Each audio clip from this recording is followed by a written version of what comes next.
Did you know that Komplete 14 includes a plugin that can detect the key of your samples? In this video, I'm gonna show you which that plugin is and how it works. And I'm also gonna make a quick sample-based beat on the Maschine MK3, flipping a 70's soul sample. Let's get right into it. And so the plugin in question is the Brainworks Crispy Scale. It is included in every version of Komplete 14, even in the standard one. And so you can find it in the Plugin Alliance folder.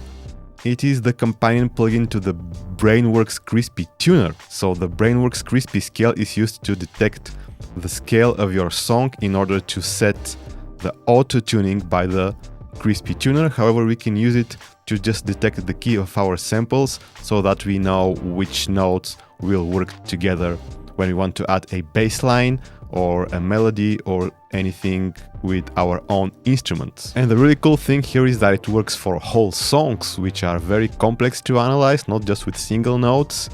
So this is a very useful plugin. So it's pretty simple to use. You just trigger your sample, hit the detect scale button, and it will analyze the incoming audio. However, I will mute the sample so I don't get a copyright claim. So we wait a bit for it to analyze the audio properly, and it will give us an estimate of what key it has detected. So according to the Brainworks Crispy Scale, the sample is 86% likely that it's in C sharp major, 85% likely that it's in A sharp minor, and 80% likely that it's in F sharp major. It's obviously most likely that it's in C sharp major or in A sharp minor. But how do we know which one is it? The reason that it has detected these keys is that they share the exact same notes.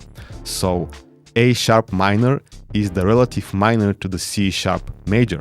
So as you can see, whichever key we apply, the notes that are detected as the so-called correct notes are the exact same notes. And these are called relative keys. The A sharp minor is the relative minor to the C sharp major. A simple way to remember how these relative keys work is that a major key's relative minor is always 3 semitones down from the root note. That's why we get C sharp major and its relative is A sharp minor. And the most simple way to remember this is that the relative of C major is A minor. They both use only the white notes, only the white keys, but they start on a different note. And that's why sometimes it's difficult to determine whether a song is in a major key or if it's in its relative minor, because they share the same notes, the same chords, but they have different roles in the key. We're not gonna get so deep into it in this video, but it's an important concept that you should know.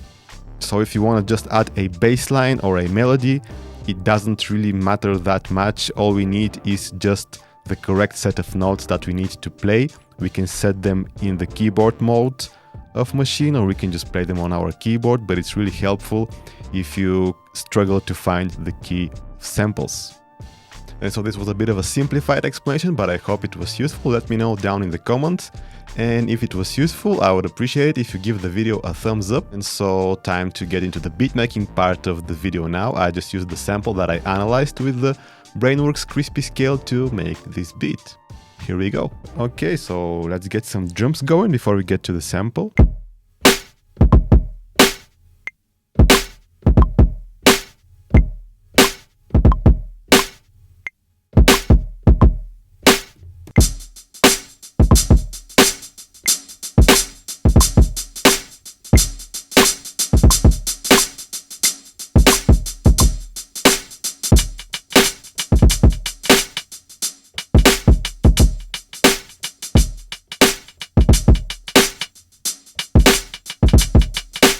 Okay, so I'm gonna go to the sampling mode, slice mode, and you're gonna chop it manually using the auto snap feature that snaps the chops to the transient. So where the drums hit, it would be chopped automatically. And also I've got the option to apply mono, meaning that the resulting sampler settings would be set to monophonic, so we don't have overlapping pads.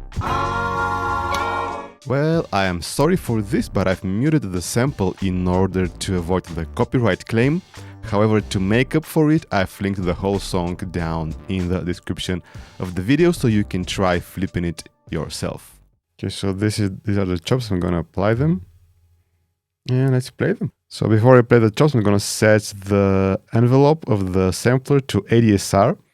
So this way I can play shorter notes so the chops won't play all the way through, and I'll set the release to a very short value.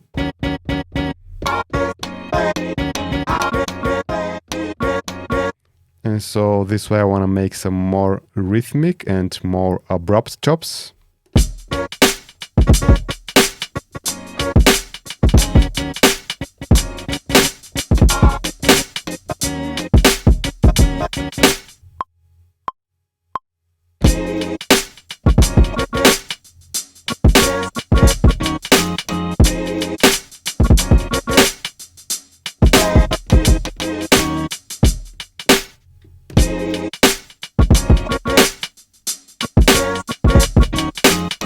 Maybe I'm gonna try to add some reverb after this.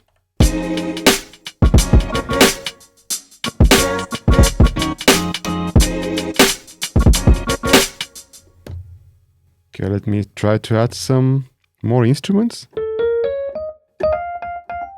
I've got this electric piano.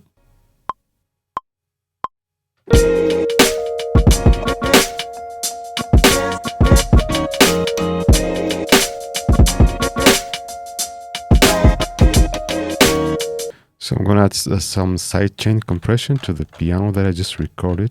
Again, just to make it sound more rhythmic and groovy, sidechain it to my kick drum.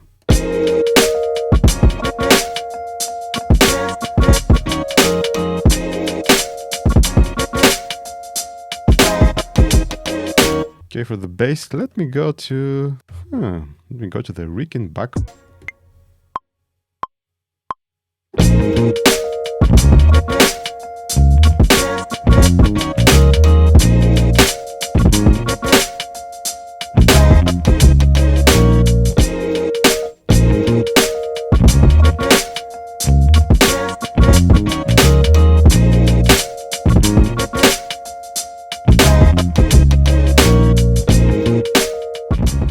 Try and add more stuff, maybe a lead.